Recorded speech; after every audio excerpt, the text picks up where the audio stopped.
Hey, girlfriends, welcome to another episode of Girlfriends and Goals. We're your hosts, Miosha. In Samaria. This podcast is a space where we'll talk about friendships, life goals, a little bit of pop culture, and all things womanhood. On today's episode, we're discussing this idea that what happens in your house has to stay in your house. It's like Vegas. So we definitely have a good episode in store for you today. But if you are listening to this on Apple Podcasts, please make sure to give us a 5-star rating. If you're watching this on YouTube, please subscribe to the channel and give this video a thumbs up. All right, so let's just get right into it. Have you heard of this phrase? I'm assuming you have, but if you have, then what context have you heard it in? The most common context I've heard it in is, I think it comes to families. So Okay. adults telling their kids, don't be running and telling everyone our business. You know how kids are when they start school and they start talking. Sure, they're gonna My do it. mommy made my dad sleep on the couch last night. No context, nothing, just random facts about what's going on in their house. Or, oh, I didn't even eat last night. Oh, you didn't eat your vegetables? So yeah, just, parents telling their kids, okay, you don't have to repeat every little thing that happens at home. And then I think within marriage too, just respecting the boundaries of what's going on within the marriage and not Mm, letting people know every little thing. But then I also think about in a professional setting where in my past, I can remember when I used to work in client services. As with all businesses, you want to present yourself in the best light, definitely to your clients and your customers. And there was just this energy of we have to look like we have it all together, even mhm. if we don't. And I remember there was a client at that time when I was putting in my notice and I was like, yeah, I'm going to be leaving. And he says to me, he's like, yeah, it's a hot mess over there, isn't it?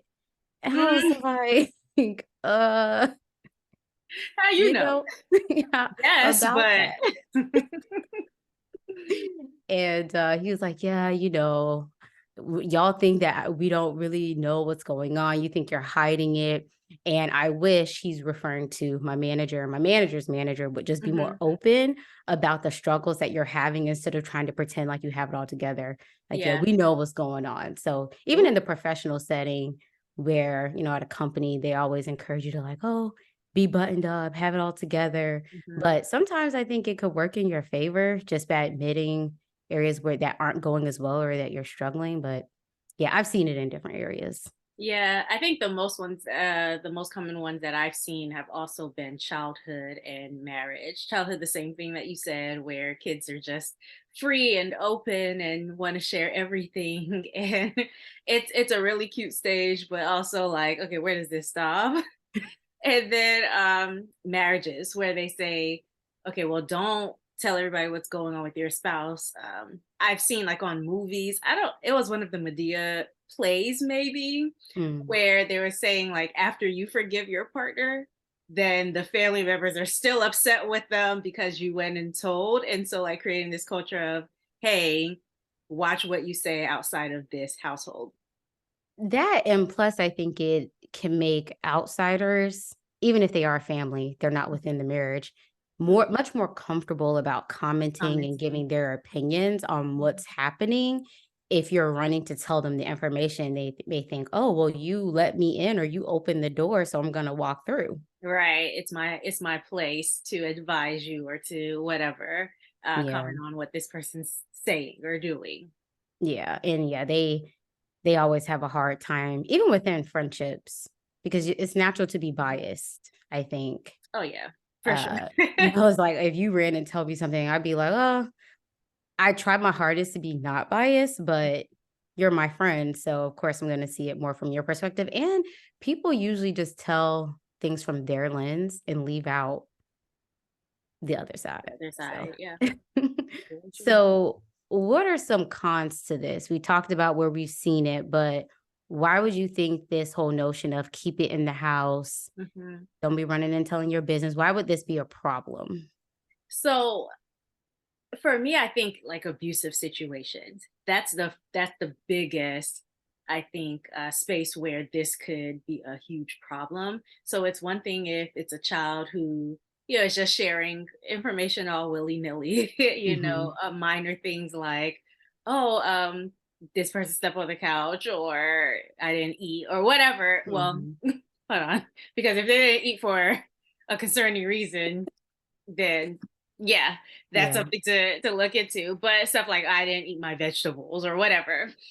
So yeah, I think abusive situations, like you hear about the horror stories of adults touching younger kids inappropriately and them feeling the burden of silence, where they Mhm. can't go and share, hey, this person did this to me, because they fear, like, oh, if I take this out of the house, then I get reprimanded by people within the house. So I think that's a huge, huge con of this type of rhetoric. Mhm. And then also within marriages, like if it's an abusive situation, like if someone is abusing you in any way, I'm gonna need you to tell. And that's like verbally or physically abusing you. Mhm. So yeah, that's the biggest con that I see about this type of rhetoric. How about you? Yeah, I just wanted to add to that when I've seen an abusive situation Hmm. where both parties, but mainly the person on the receiving end of the abuse, is not being vocal or letting people know, I think over time they just start to question, is it really that bad? Yes. Because if you're not letting other people know, like for us, it sounds crazy. We're on the outside and we want you to be safe and okay. But if you're in something and the other person is actively working on making you feel comfortable with it, by you not telling other people, you may get to a point where you may not realize like how bad Bad. it is. You're like, oh, well, they just called me out of my name. They didn't hit me. Yes. Girl, there was this YouTuber who came out recently. There are actually two YouTubers. Hopefully, I'll remember the second story by the time I finish the first. But the first one was saying, like, oh, my ex spouse never hit me. Like, he roughed me up a little bit. And I was like, Mm. hold on, because that too is an issue. Like, why is he roughing you up? um Yeah. so you're not one of his little homeboys. It's not a boxing match. Why are you being roughed up? And so just that normalization of this type of behavior, because the culture of silence. And then the other YouTuber was sharing a story about her past. So she was in a situation and a friend came over and witness how her partner was treating her.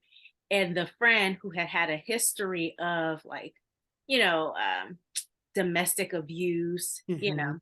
uh, she started crying. Like, just by watching how her Mm. friend was being treated by the partner, she started crying. And the YouTuber was saying that was her wake up moment, where she realized, oh, I've normalized this type of behavior so much Mhm. and made it okay, that I didn't even realize how bad it was until someone who has a similar background. Because I think she was like, oh, I know what this girl has been through. And she wasn't seeing them as on the same level, Mm. Yeah. So those are the two. I don't even remember how we got there, but I think we're talking about normalization of this Yeah. type of culture of silence. Yeah. I also was thinking of another smaller influencer Mhm. along the same lines where this situation, I would say it was verbally abusive, but it was with her mom. And just this dynamic within their family of her being silenced because it was her mother and Mm. her having this tension and just toxic relationship. She actually ended up airing out her mom by releasing audio of Ooh. different altercations that have gone down where extended family members were encouraging her to, I guess, not air it out or it's your mom and think about what this is going to do about her reputation. And Mhm. for many years, she said she just held it in. A lot of people didn't know that her and her mom had this type of dynamic, but finally, she said she wanted to put it out there because she wanted to be freed. So I think a con is that when you're in a situation where you're not able to openly talk about what's going on. One, I think it can start to distort your reality, like you said, but Mhm. also just weigh on your mental health because you maybe start rationalizing certain things that are being done, or you're just being gaslit into think by other people Yeah. about keeping silent on certain things that they would deem as like not as big of a deal. Hmm. So yeah.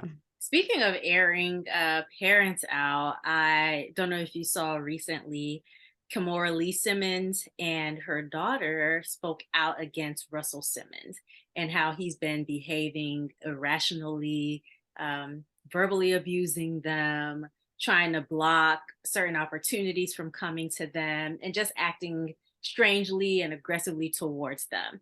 And so when the daughter specifically came out, because I think she did a post and left it up on her page. I don't know if her mom did the same. I think her mom maybe just did a live and didn't keep it. I'm not too sure.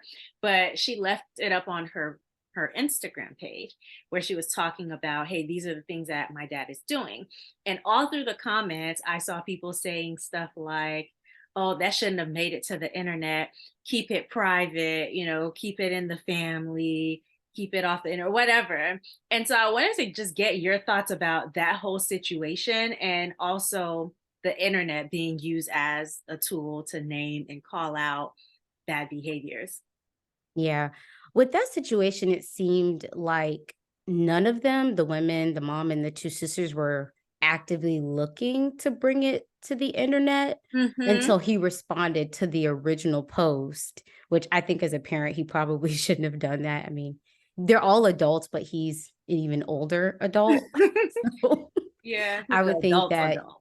yeah, like that would be a conversation where you'd reach out one on one with your daughter about the post that she made. Because she didn't even, in the initial post, she didn't even say his name or anything. Yeah. And it was the older daughter. I think her name is Ming Lee. Ah, okay. So yeah, he was responding to the initial post. And so with that, it seems like they just reached a boiling point where they've just been dealing with a lot behind the scenes on top of him maybe trying to present their relationship in a certain light in the Hmm. public.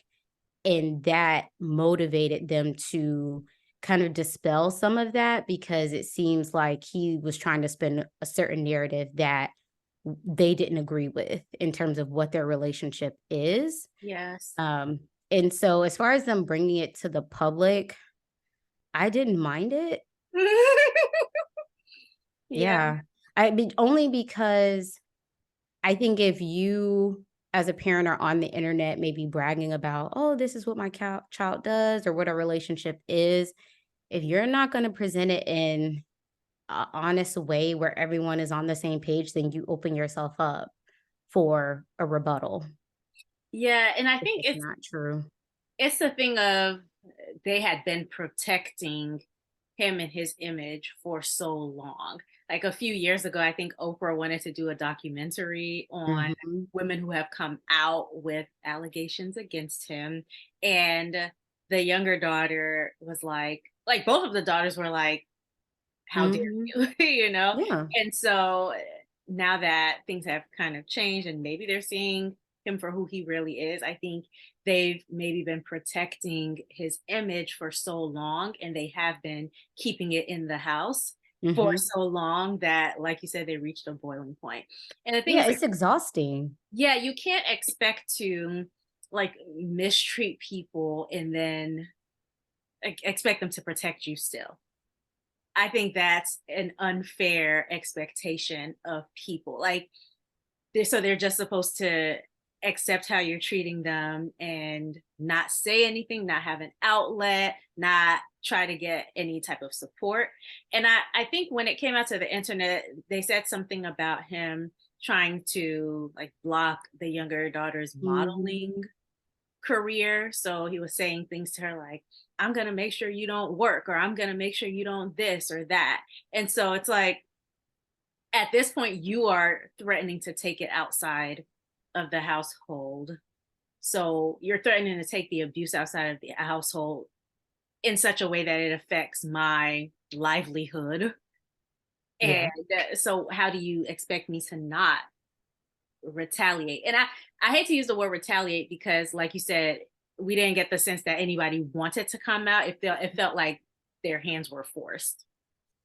Yeah. And I also think at a certain point that the more you protect a person who's behaving in the way that he was, if you listen just to some of the audio clips, I Mhm. think you Oh, become yeah. a bit complicit in their behavior as it bubbles over into other areas, because I Mm, don't think most people are able to compartmentalize the way that they're handling certain situations yeah. to certain people. And maybe I'm reaching here, but the way that he's handling the conflict with his daughters and Mhm, treating them is probably how it may be handled with other people. They may know, they may don't know, but mhm. because of his power, his name, the whole idea of keeping it on the hush hush, the way Yes. he's just so open to feel so free to threaten her career and all of that, he may be doing that in other areas. And so by protecting his image, you may be setting other people within his orbit up for similar treatment just by Mhm. you remaining silent. Yeah, you're enabling that behavior. Yeah. You're definitely enabling that behavior. Yeah. It really is sad to see because I feel like parents especially have a certain responsibility that should Mhm. be carried out throughout adulthood. Like we had 2 episodes ago, Mrs. Hughes on here just talking about that transition from young children to adult children, Mhm. and how you have to really create that space where they want to come and offer up information to you. But if you're constantly berating them like he was, Yeah. how can you really expect that they're going to want to come to you for advice, or not even for advice, just Yeah. hang around you? And what they're going to do is avoid you because they know, oh, I can expect to be berated in this way or that way or whatever. So, yeah. And I also think too, when people start to air out certain situations that are going on, Mhm. I think sometimes people underestimate the amount of courage that it may take to air that out, because it doesn't necessarily maybe paint you in the best light. Even if you haven't done anything, you're still a part of the situation. And then Mhm. you also open yourself up for criticism, because a lot of times will say, well, what did you do? Yeah. Especially when it involves a parent, especially if Mm. it's a mother. You And why must have did done you something. stay so long? Like, why didn't you say something earlier? And why didn't you? So when you said that, I automatically thought about the husband wife dynamic, because Mhm. that is a huge, like, if you're someone who's famous and you speak out and say this person did this to me, oh, are you sure they did that? Or if they've been doing it that long, then why were you pretending along with them? Why were you this? Why were you that? So yeah, it really does open you up for criticism. Yeah. And it allows for the other person to kind of control the narrative. So Yeah. up until this point, we only kind of heard what he or saw what he presented, even them. Mm. But thinking back to the mother-daughter situation that I mentioned earlier, Yeah. where the daughter had always taken this approach of being respectful and, okay, my mom does these things, but I'm not going to air her out. Mm. Uh, but the flip side is that the mom had been kind of controlling the narrative about what was going on. So all Mhm. these other people had these opinions of their relationship and her as a mother, not really having the full context of what's going on. And in Mhm. her situation, that meant her airing her mom out, which I think is a bit extreme, but that's what she felt Mhm. like she needed to do. But I think it maybe sometimes can create a bit of balance to what's going on. Like, okay, well, this is what you've seen. This is what I've had to say. And then the other person can feel free to Yeah. air what they feel like they need to. Like when you feel like you are powerless in a situation, you feel a need to reclaim some type of a power and Yes. find your voice and say, no, this is a misrepresentation of me. And now I want to give you guys what is actually happening and how I actually am responding to this situation. So I get that. Yeah. And in Aoki's case, she had receipts. Yeah. Yeah. It's a sad situation, but I don't know. Yeah. I don't want to speak on it because it's not. All we have is what they've given us, but I do think it's a sad situation because those are young girls. So I think they're in their early 20s. Mhm. And so I can only imagine how this is rocking their world. Like this parent that you've known so long, now that you're an adult and you have a different pair of eyes, and Mhm. you're seeing them for maybe some of the more negative parts, and they're not they're not trying to make any improvements, you know? How old is he? Like maybe in his 60s, so set in his ways. And that's very unfortunate because he's going to lose his relationship with his daughters if he hasn't already. Yeah, very unfortunate. So, is there any context where you feel like there's some validity to what happens in the house stays in the house? Is there, I guess, an upside or positive side Mhm. that will come out of this saying under the right non-abusive circumstances? I think maybe trying to teach children or anybody privacy. So, this idea of, hey, it's okay to not share everything with everybody. I think that's something that is a valuable lesson, especially in our day and time. I don't know that using that phrase is the best way of doing it, but there Mhm, has to be a way of teaching, hey, you don't have to share every single thing. There are some things that are better kept to yourself because people might respond in a certain way or might use that against you or whatever. I don't think like a 7-year-old needs to hear all of that, but definitely there has to be like an age appropriate conversation mhm, for each stage of the child's life, just so they know, just so they're aware of the dangers. And that kind of sucks because you want children to just be free and not worry about who might take information and do something with them, like even up to mhm. teenagers. But it's the reality. And I think the sooner they learn it, the better. Yeah, I think you're right. You say children and teenagers, I even think of adults too, and just Yeah. enforcing boundaries Hmm. of what's appropriate, what's not. And I think it applies in many different situations where if you just don't, I guess if you have the rapport there and the Hmm. type of friendship and relationship, maybe, Yeah. but even in the workplace, I'm sure academia, like it's okay to hold some things close to the heart. Hmm. Like you don't have to be so open. I think we talked about that on an episode before. Yeah. Yeah. I I forgot how forget we the name, phrased but it. hopefully we'll include it in the for our YouTube people. I don't think it's one of the episodes we put on Oh, YouTube, yeah. but it was in our early days where we're talking about what you share on the internet, what's appropriate to share on the internet and what isn't.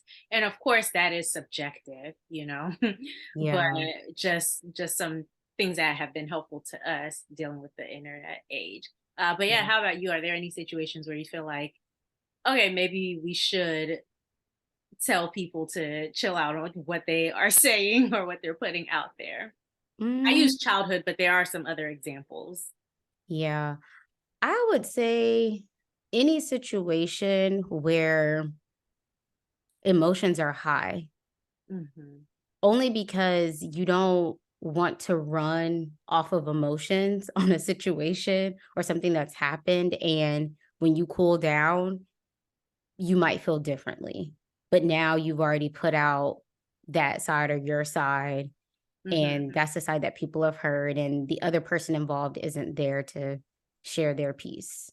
Hmm. So if yeah, maybe if you aren't willing to lay out the whole thing, you're not willing to lay it all out,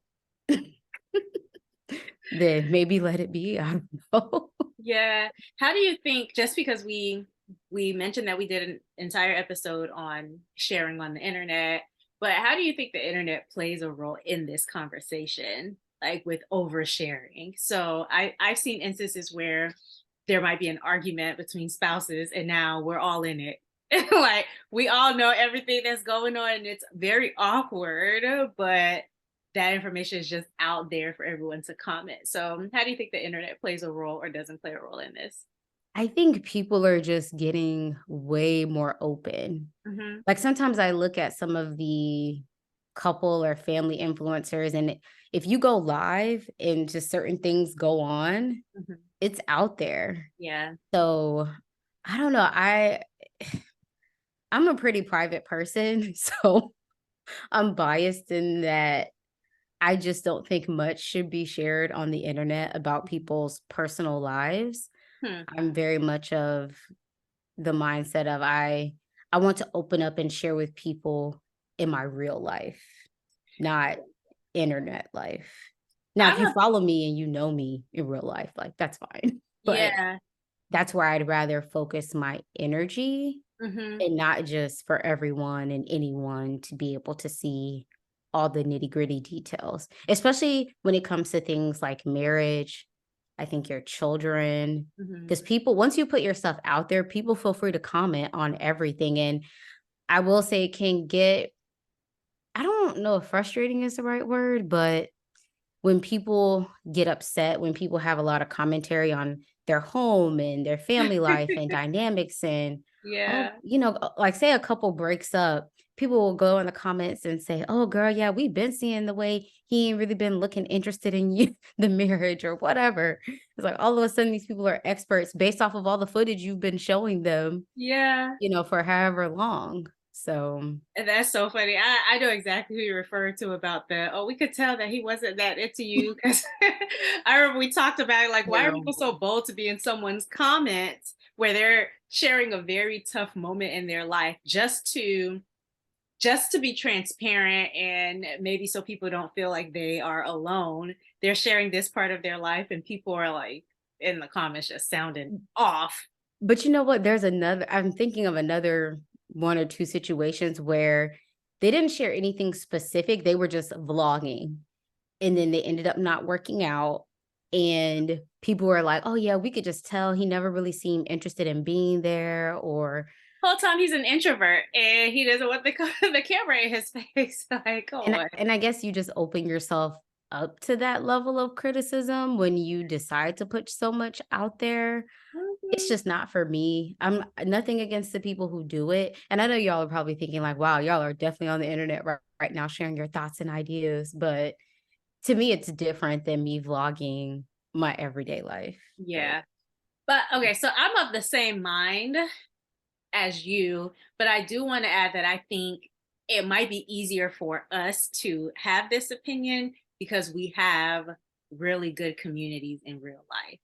And so I think mm, people who don't have communities that they trust or communities that they feel like they can lean on, they might feel a need to go on the internet and make those help connections build it. there because Yeah. yeah, because that's what the internet is. Like we make connections with people all the time. I know I've met a friend or Hmm. two there, and I'm sure you have as well, just by being on there and being showing parts of ourselves. Yeah. So yeah, I think it is easier to say for those of us who have communities. I think there are some people who yearn for a solid Hmm. community and they might not have that in real life. So the connections that they've made online serve as the places that serve as the people who they can go and vent to. Uh, True.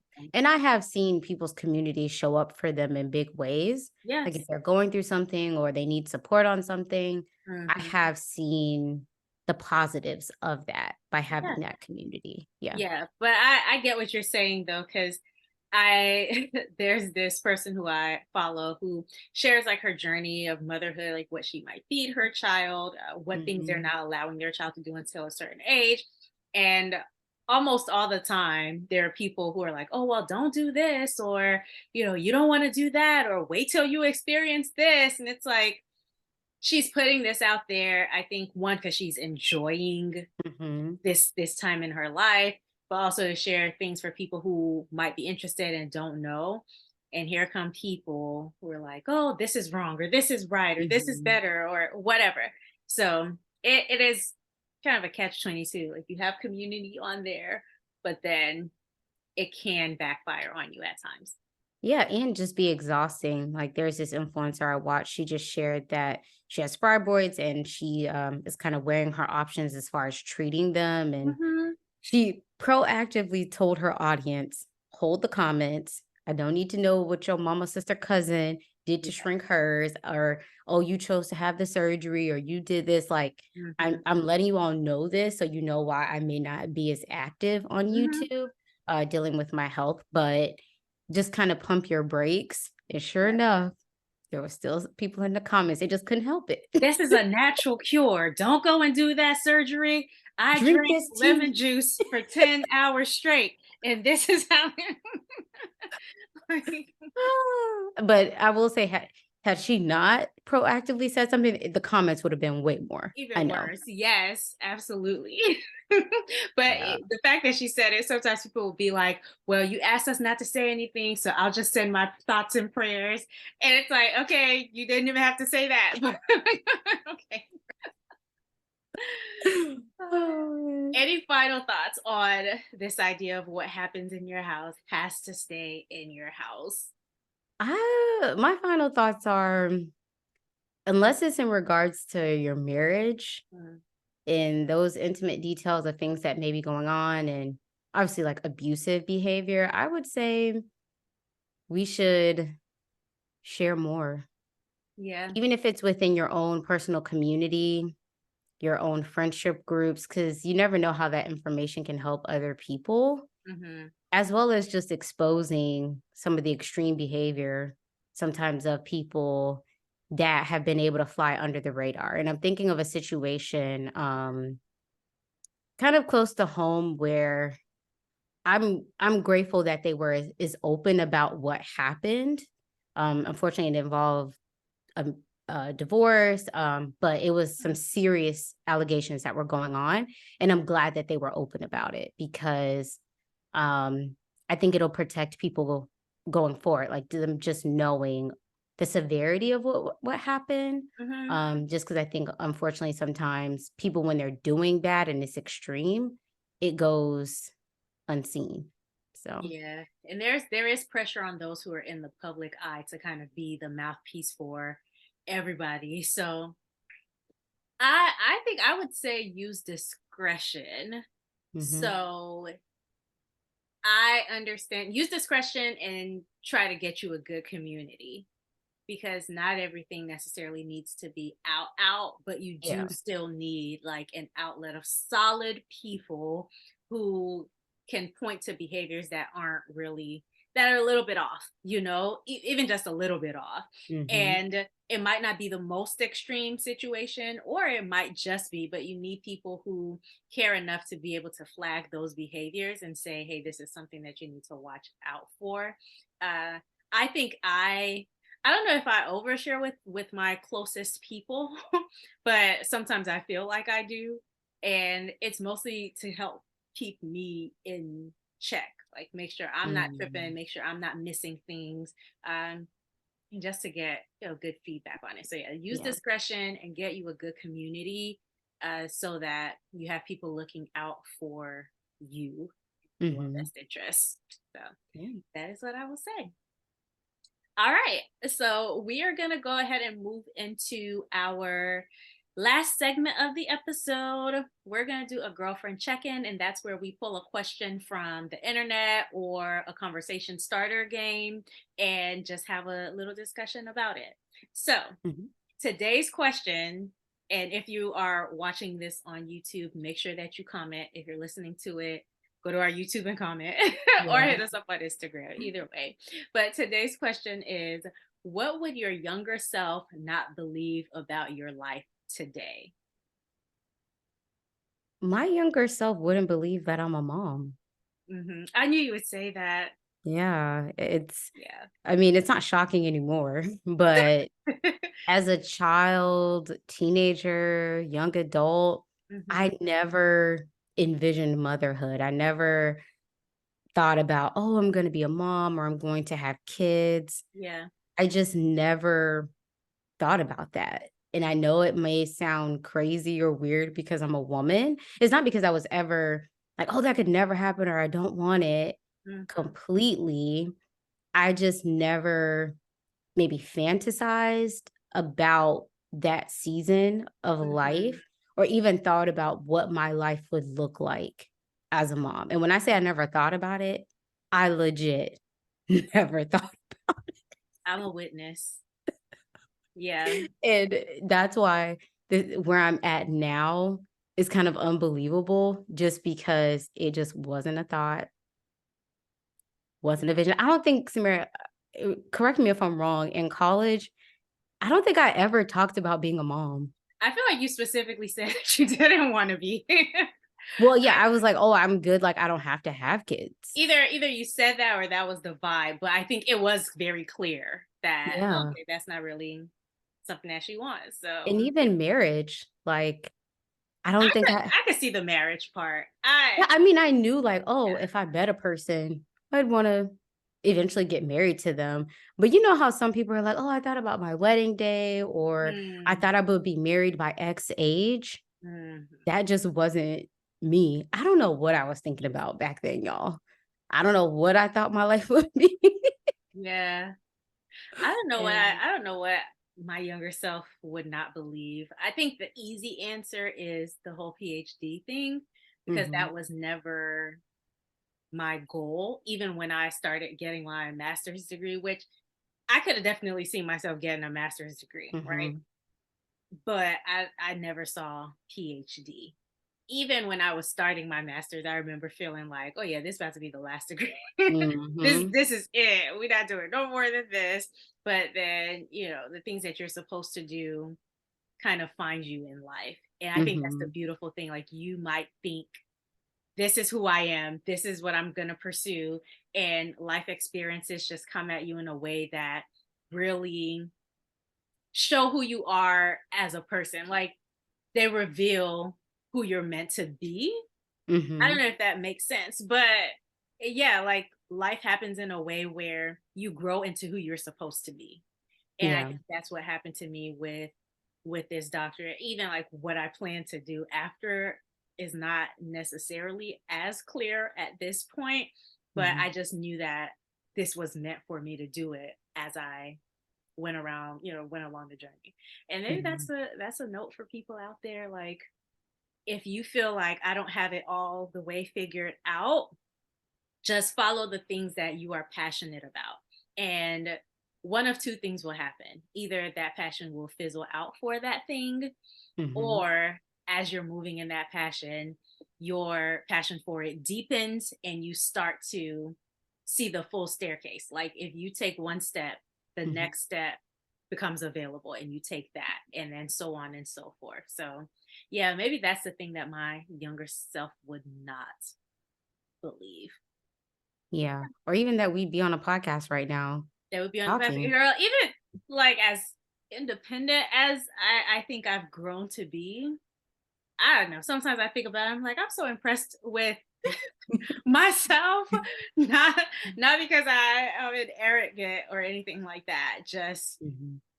again, life has a way of turning you into who you're supposed to be. And I think that is my story. Yeah, So I agree. all right. Well, that is all that we have for today's episode. Thank you guys so much for tuning into another episode of the Girlfriends and Goals podcast. Make sure you follow us on Instagram at Girlfriends and Goals podcast to share your thoughts on this topic. If you haven't subscribed already, please go ahead and do that now. And don't forget to rate, review, and share. Until next time, bye. Bye.